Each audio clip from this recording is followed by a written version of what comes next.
Assalamualaikum warahmatullahi wabarakatuh. Indonesia masih berduka. Kita semua merasa kehilangan sosok yang selama ini banyak mewarnai kehidupan kita dengan tawanya, dengan keceriaannya, dengan selera humornya, sampai dia menutupi segala duka dan kesedihannya, hanya ingin agar kita yang melihatnya tetap senang, bahagia, dan tidak berlarut dalam kesedihan dan duka yang dirasakan. Dialah Nina Carolina yang kita kenal dengan Po Alfa. Inna lillahi wa inna ilaihi raji'un. Selamat jalan Po Alfa menuju kasih sayang Allah Subhanahu wa Ta'ala.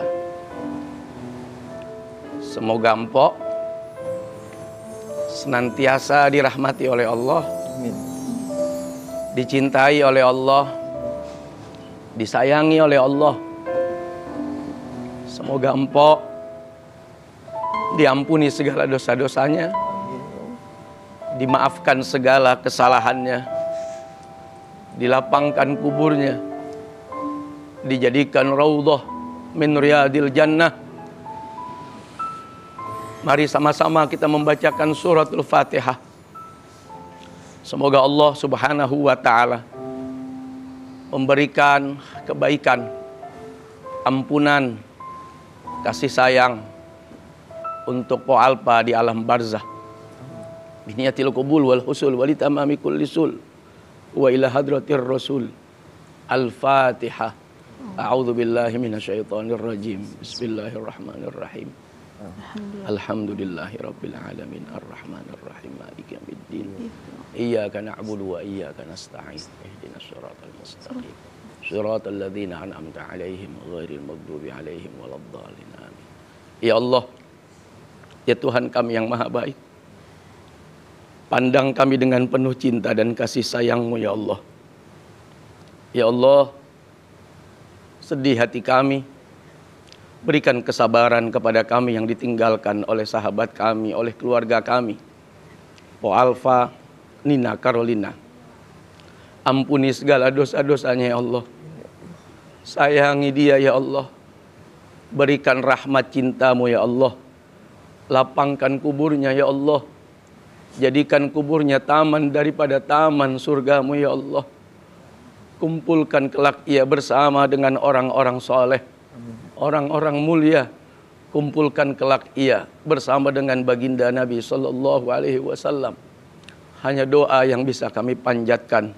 Segala kenangan yang indah dan kebaikan yang pernah ditorehkan, semoga menjadi amal jariyah untuk beliau ya Allah. Rabbana atina fid dunya hasanah wa fil akhirati hasanah wa qina adzaban nar. Wa sallallahu ala sayyidina Muhammad walhamdulillahi rabbil alamin.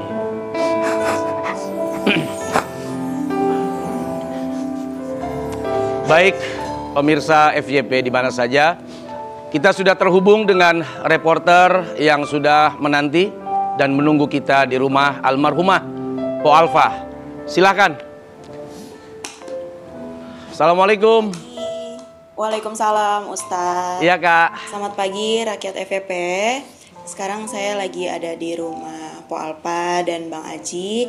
Saya sudah bersama Fatih sama anaknya dari Po Alfa dan Bang Aji. Lalu di sini juga ada Rafa. Rafinya masih tidur hari ini. Harusnya hari ini saya mewawancarai Bang Aji atau Bang Idung, suami dari Po Alfa. Cuma saat ini kondisinya masih belum bangun karena keadaannya kurang sehat gitu.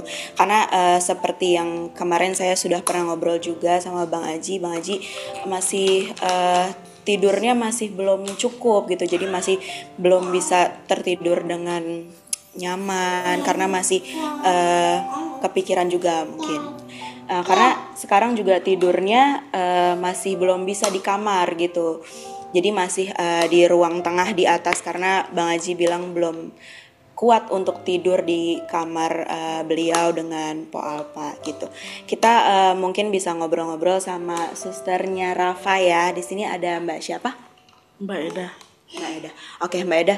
Kemarin kabar yang beredar Rafa sempat masuk rumah sakit, betul ya? Iya betul, sempat masuk ruang GD, cuman periksa doang, nggak sempat dirawat. Oke. Gejalanya apa tuh Mbak? Rafa sakit apa? Jadi bapak tuh itu mencret sama muntah. Jadi sebelum mami nggak ada tuh sempat emang sempat sakit sehari, mami nggak ada tuh.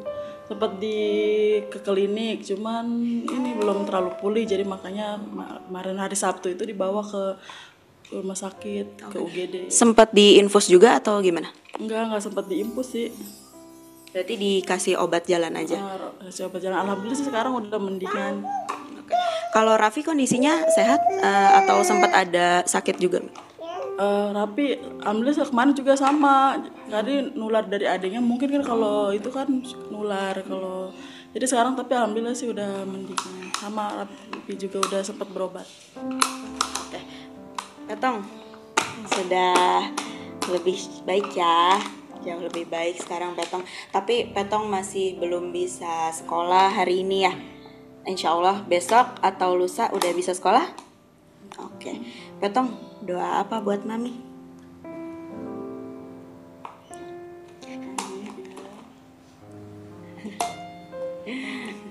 Petong masih agak sedikit kepikiran Mami ya. Tapi Petong tadi bilang Petong selalu doain Mami setiap sholat. Katanya selalu baca Al-Fatihah untuk Mami. Ya, betul gitu ya? Semoga Mami ditempatkan di sisi terbaik di surganya Allah. Amin ya. Gitu. Islamnya. Amin, amin. Dan kita doain juga untuk Bang Aji. Semoga Bang Aji cepat sehat juga, bisa beraktivitas seperti sedia kala. Terima kasih. Segitu saja laporan dari saya. Ya, terima kasih Farhani. Oke, pemirsa, saya mohon maaf kalau saya datang telat. Begitupun Raffi masih di perjalanan karena jalan macet. Biasanya kalau saya dan Raffi telat sedikit itu Empok yang paling di depan. Isi nyanyi lah, isi menyapa dan foto selalu cepet. Dia selalu panik kalau tampil sendiri. Begitupun kami sebetulnya. Kami sudah menjadi satu kesatuan, jadi ketika komplit itu kita lebih happy. Tapi satu beban lebih besar. Tapi biasanya ada Empok yang selalu kita andalkan. Ustadz terima kasih tadi doanya. Terima kasih, Irfan. Ada Sri, ada Alex dan juga Tika. Tadi saya ceritakan, Bo tuh selalu datang duluan situ ya. Langsung benerin wig-nya. Dan nanya-nanya wig-nya diapain ya hari ini gitu ya. Makanya tadi Tika berat banget buat masuk pas nyampe di Ruang tadi tuh parkiran. ya. Langkah Tika berat banget. Biasanya posisi Tika di belakang dia, bawa peralatannya dia. Pas masuk studio, masuk ke ruang host, sofa yang biasa dia duduk di situ, Tika yang duduk di situ tadi. Ya. Ketika dirawat di RSPP, Tika cerita katanya Empok saat itu tanggal 27 Juli ya. Harusnya dia tampil nyanyi di mana gitu. Iya. Semangat udah beli baju. Dia ngingetin Tika jangan lupa ya tanggal 27. Ya kan saya sampai ingat 27 loh. Iya tanggal 27 itu ada ulang tahun Karicis sama ada off air di Tanjung Barat kan ya gitu. Terus kan Tika selalu ngingetin off air. Bajunya udah ada belum? Oh tenang, gue udah beli, kata dia gitu. Dia udah siapin dia semua. Dia udah beli 2 setel. Dia kalau udah kerja tuh, buat kerja tuh luar biasa ya. Iya, terus Tika bilang, belinya di mana? Ada pokoknya ntar diantar, katanya sih 2 hari, kata dia gitu. Iya. Pokoknya bajunya bagus deh Tika, gue udah ngebayangin gue tuh cantik banget pakai baju itu, kata dia gitu. Oke pas saat itu kan biar semangat, ayo kan katanya 27 mau nyanyi. Dia tuh kalau kerja tuh kan semangat. Padahal kita juga tahu bahwa di kondisi itu sangat tidak memungkinkan ya. Karena bedanya 4 hari lagi ke tanggal 27 ya, kalau nggak salah. Beliau juga sempet pasang eyelash, terus pakai kutek. Iya dia gini. Gini. Tika, dia gitu kan. Dia kan gitu kan, Iya. Terus gitu, ih cantik banget. Iya dong kan mau off air kata dia. Nanti jadi gue kalau ngambil saweran jadi gini-gini tangan gue cantik kata dia gitu. Duh, Makanya Pas beliau di rumah sakit ngelihat kukunya, ya Allah, kukunya udah cantik banget gitu kan. Terus kondisinya ngelihat kayak gitu, buat jangankan buat nyanyi, ngomong aja kan udah mulai. Iya, udah bener ya. Iya segitu. kan, ngobrol sama A juga kayak gitu kan. Makanya ya Allah, secepat ini gitu. Apa yang paling Tika kangenin dari sosok Papa? Suaranya sih A. Kalau mau tidur tuh di kuping Tika selalu kedengeran Tika gitu. A kan selalu denger kan kalau di sini pas break iklan pasti Tika permen, Tika minum gitu kan. Iya. Itu yang kayak ngeliat dia handphone gitu kan, chatnya, terus foto-foto semuanya. Dari malam Jumat sebelum beliau pergi, Tika udah nggak bisa tidur sampai tadi malam. Bahkan Tika sampai demam. Semalam kata suami, udah tidur, besok kan mau ke studio pagi, tapi aku nggak bisa. Iya, kebayang lah hari-hari bareng Po Alpa. Nah, Alex juga ya. Saya ketika jenguk ke Darmais ya ketemu Alex juga ya. Kamu hampir setiap hari, setiap malam ikut menjaga. Tiap jaganya malam. Ya. Pokoknya nggak pulang. Ketika pas Empok mengembuskan nafas terakhir, di ruangan itu ada siapa saja? Saya sama Bang Haji. Itu dipelukan. Dipelukan Bang Haji, dituntun doa juga sama Bang Haji. Emang kondisi saat itu Empok tiba-tiba kritis atau gimana? Enggak. Pas sebelum itu kan rencana kan itu mau dibawa ke ruang ICU. Saya udah tanda tangan. Jadi selama ini kan tidak sadarkan diri. Tidak pernah. Tapi dan tidak pernah masuk ke ICU. Tidak pernah. Selalu ada di ruang rawat inap ya. Di saat itu, di pagi itu. Di pagi itu masih ngobrol biasa. Pagi? Iya. Di hari Jumat pagi? Iya, masih ngobrol biasa sama saya kan. Masih ngobrol biasa. Terus saya bangunin Bapak, Pak bangun. Mami manggilin. Oh dia manggil-manggil? Ya, meluk Bapak. Dari semalam nggak bisa tidur. Emang manggil-manggilin terus dari semalam kan. Pak. Suruh tidur di samping Mami. Si Bapak itu. Haji Idung, terus? Akhirnya Bapak diri, Mami meluk gini. Tidur gini ya dari semalam. Kalau nggak salah sampai jam 4. Oh itu tadi itu subuh-subuh? Iya, Terus? Nah pagi itu masih normal, masih enggak ngerasain sakit, masih ngobrol. Terus? Cuman emang kayak gimana ya, menghembuskan napas terakhirnya itu kayak cepet gitu. Nggak sampai, maaf, kayak misal ada pemberontakan, kejang-kejang itu nggak ada? Nggak ada. Relax? Relax, santai. Pas meluk Bang Haji, dituntun doa sama Bang Haji, terus langsung Mami tidur. Bang Haji udah pingsan. Suami Mbak Tika lagi di situ juga? Enggak, posisinya emang kebetulan kita lagi di rumah, A. Kan memang sore di Kamis itu Bang Idung telepon, Tika nggak ke rumah sakit gitu. Bang Haji, Tika nggak ke rumah sakit dulu, nih nunggu Abosek sehat dulu, lagi meriang, gitu kan. Supaya nggak sakit bareng-bareng semuanya. Terus rencananya kalau misalnya hari itu ada yang nganter ke rumah sakit, memang Tika mau berangkat. Tadinya? Tika udah masukin baju ganti ke ransel, Tika mau nginep di rumah sakit. Beberapa hari rencananya? Terus Tika bilang pokoknya paling lambat hari Jumat, pada sholat Jumat, Tika ke rumah sakit gitu. Tahunya pagi-pagi dapat kabar, makanya saya pas sama Raffi datang, udah ada Tika, ada suami Mbak Tika, Bosek, terus sama kamu juga ya? Terus ketika sadar Mpok Alpa meninggal dunia tuh gimana? Siapa Bang Hajinya? Ya kalian semua yang ada di situ, Alex, Bang Haji. Jadi ketika tidur gitu gak gerak lagi gitu? Udah gak gerak lagi. Baru panggil dokter? Enggak, dokter udah kumpul semua di situ. Emang udah kumpul semua kan, suster udah kumpul semua. Karena emang kondisinya udah mungkin ngerasain sakit ya. Jadi ini juga mau dicopot sendiri sama dia kan. Oksigen itu. Udah gak mau lagi dianya? Sakit pak. Kata bapak itu, mama kuat kan ya. Sempet ngobrol juga.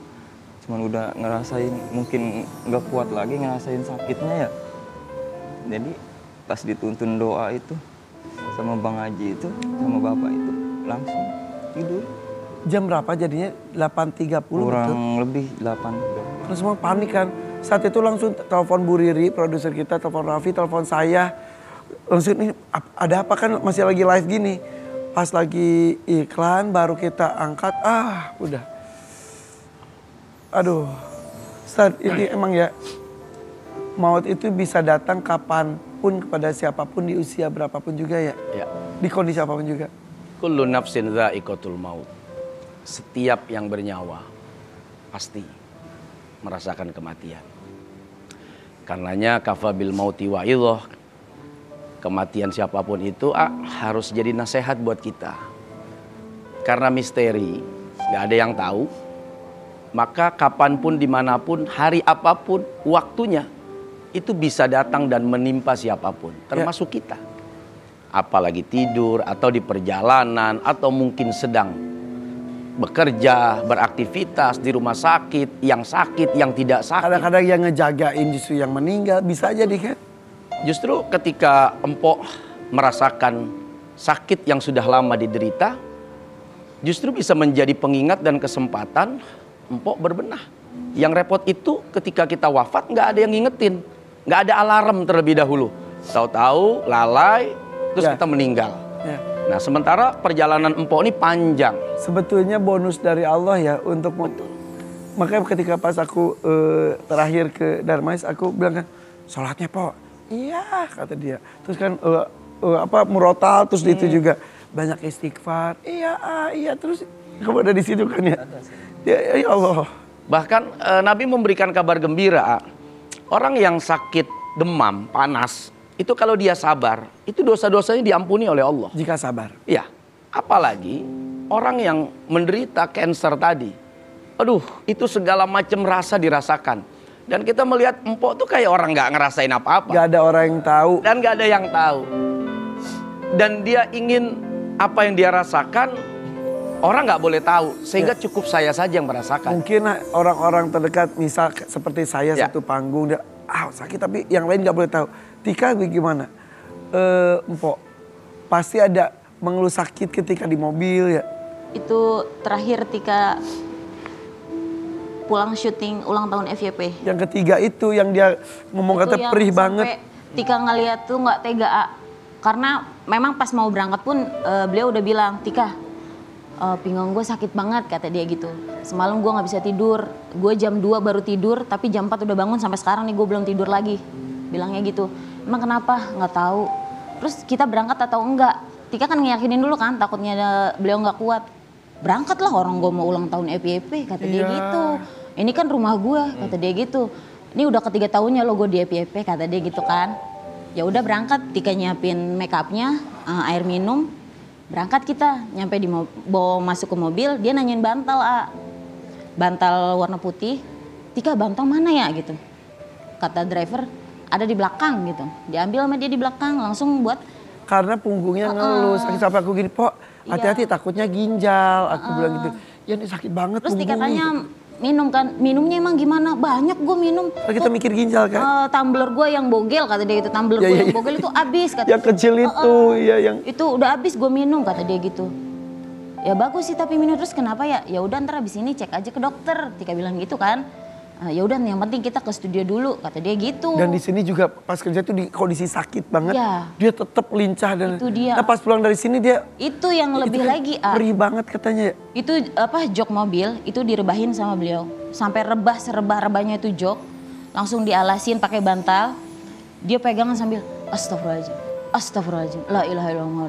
Ya Allah ya Robi. Sakit banget ini. Tika, sakit Tika. Dia sambil pegangan gini gitu. Iya. Sabar Kak, ini bentar lagi kita nyampe rumah. Pas turun dari mobil Tika lompat. Tika kan duduk di depan. Beliau di belakang kan. Tika turun. Bisa gak turunnya? Tika pegangin tangannya. Terus dia bilang gini, Tika gue gak sanggup nih. Ya Allah Tika sakit banget gitu. Akhirnya kan Tika rangkul kan. Iya. Sampai ke kamar. Mau naik ke kasur gak bisa Sesakit itu berarti dia? Kaki kanan udah naik, kaki kiri nggak bisa. Akhirnya Tika bantu, Tika angkat. Langsung dia miring ke kanan. Tika pijitin, usapin, ambil minyak angin. Tika nyari minyak angin di meja TV di kamarnya. Ada, Tika olesin, tangan Tika sampai panas. Dia bilang dia nggak berasa apa-apa di pinggangnya. Udah Tika olesin, Tika teriak ke Bang Idung kan. Bang ada koyo nggak koyo gitu. Oh ada Tika, dicari sama Bang Idung. Tika tempelin tuh persis di yang sakitnya. Tidur. Abis Tika usap-usap tidur. Terus Tika bilang ini karena sebelumnya beliau bilang pulang syuting ini mau ke Gadok. Ada acara lagi. Terus Tika bilang, Tika izin. Kak, Tika nggak ikut nggak apa-apa kan ke Gadok gitu. Itu kan acaranya lumayan privasi Tika bilang. Tika, kakak nggak... Masih ngisi acara? Bukan, jadi ada undangan ketemu. Bukan Po Alpa? Sama Po Alpa. Jadi ibu angkatnya Bang Idung itu temennya Mama Rita, mertua Raffi. Ketemuan di Gadok katanya sih di tempat makan lah gitu. Bu Erni bukan sih? Ya itu. Bu Erni yang malam-malam datang ke iya, Darmais iya, terus ibu ngomong itu. katanya anak-anak udah saya yang urus dan lain-lain. Baru dia agak-agak lepas katanya ya. Makanya kata Bang Idung gini, yaudah Tika biarin dia tidur dulu, ntar Bang Haji bangunin kalau udah mau jalan gitu kan. Akhirnya Tika pamit, Tika pulang. Jalan nggak? Enggak. Udah Akhirnya dia nelpon ke Tika. Tika pikir apa Tika harus ikut atau gimana gitu. Pas nelpon, Tika gua nggak jadi berangkat gitu. Emang kenapa? Gua nggak sanggup. Dari situ dia apa tuh udah nggak? Udah mulai dari situ. Yang pas jam 10 malamnya video call Tika. Tika selalu kaget kalau ditelepon kan. Lagi mau tidur, lah ayah kakak nelpon, kenapa ya? Coba angkat. Pas dia angkat, dia senyum langsung. Dia senyum, cengengesan kan kalau dia kan. Kenapa kak gitu? Kameranya diginiin, dinding rumah sakit. Tika kaget. Lah kakak berangkat, Tika pikir dia ke Malaysia. Tika pikir, enggak. Terus dia ngasih tahu infusan kan, kakak dirawat. Iya. Tahu nih orang gue cuma sakit pinggang doang, kata dia gitu. Gak mau orang khawatir. Di mana? Di RSPP. Kok jauh banget? Kenapa nggak yang deketan aja? Tika bilang gitu kan. Ini mak angkatnya Bang Idung yang nyuruh sini gitu. Ya itu Bu Erni. Bu Erni Nah, itu. dari situ sempat pulang, 2 hari gak di makan, RSPP. baru balik lagi, baru saya yang datang bareng Raffi. Nah itu emang di IGD itu sempat pingsan sebentar. Ya itu dia. Ya pas saya datang buka mata terus tiba-tiba nangis. Gitu. Udah, yang jelas banyak cerita-cerita kebaikan lainnya dari Po Alpa ketika almarhumah pergi, justru kebaikan-kebaikan itu cerita muncul. Kita kembali sesaat lagi ya. Raffi Ahmad juga sudah sampai. Tetap di sini di FYP For Your Pagi.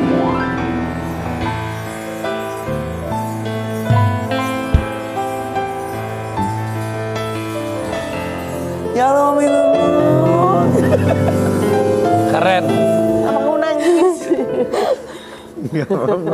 Gak apa-apa Bang Dudung ya.